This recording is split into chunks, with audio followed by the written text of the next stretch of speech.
Hello and welcome to our series where we are looking at a number of works in the field of history that provide us with alternative, different, and new perspectives on how history can be written and how historical analysis can be done. And today I want to talk about a particular work which I think is very important, namely the writing by Simon Schama, Citizens, a Chronicle of the French Revolution. Now, Simon Schama has chosen a topic that, of course, has been written about at length by a succession of historians going all the way back to the 19th century. And it is not a new topic, but what he has brought to the discussion is a very interesting perspective where Simon Schama attempts to write both a macro history and a micro history of the French Revolution um, at a number of levels. For me, the reason why this book is particularly interesting is because Simon Schama has basically showed us um, through his very close analysis that the thing that we refer to as the French Revolution was not, in fact, a single revolution, but a number of revolutions that were taking place at the same time. And so, in this very large and lengthy book, he talks about the societal upheavals and the tumult that was happening in France before, during, and after the revolution. And he demonstrates how, in fact, there were many um, attempts at social reform, many smaller revolutions taking place, all at the same time in the same country, that divided French society in so many ways. So there was, on the one respect, a gender revolution where women were increasingly demanding, their political rights and representation. There was a revolution that was taking place in the domain of religious belief and religious praxis. There was a revolution taking place in the domains of science. There was a revolution taking place in the relationship between the capital and the provinces, from between Paris and the larger cities and the smaller towns and villages across France. So what we have actually in the end is a very complex picture of what we today call the French Revolution, which in fact were actually many revolutions taking place simultaneously. The book is filled with a lot of um, very interesting examples and anecdotes. And one that comes to mind is the episode where Sharma writes about the launching of the hot air balloon by the King of France.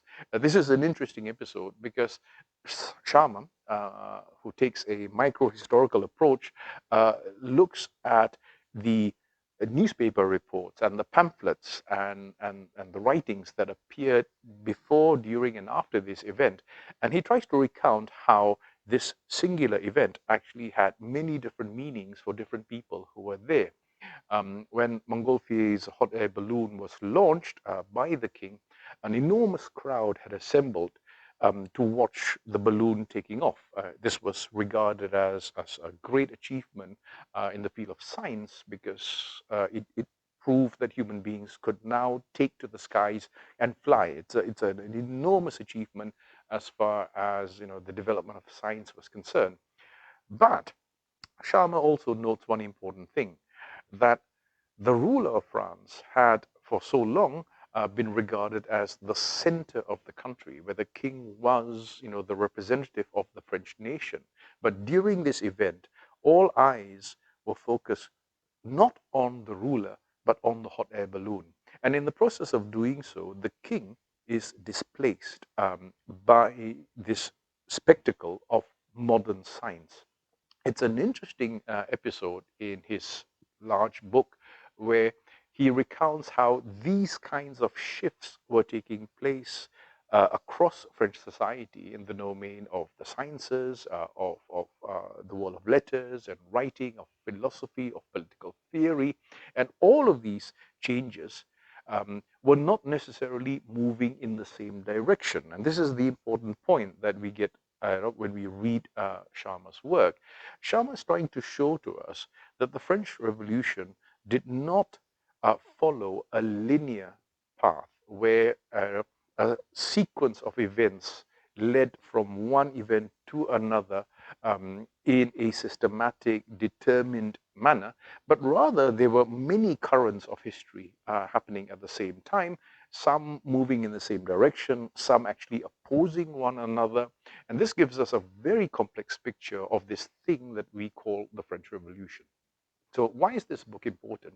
I think this book is very important for us because for a long time, uh, a dominant assumption in history and historical writing has been that time or history moves in a linear manner from A to Z, as if history has a pre-appointed destination and that all historical events progress naturally from one event to another, to another, to another.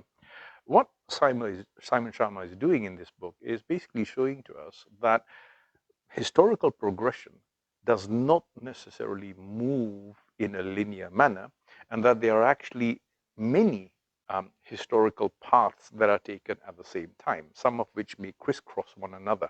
This gives us a much richer, much more nuanced, and much more complex understanding of history.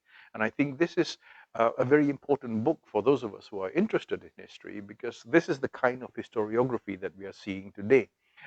These days, when historians write about events, whether it's the birth of nations or um, uh, wars between states or the evolution of society, the assumption of linear history is no longer dominant.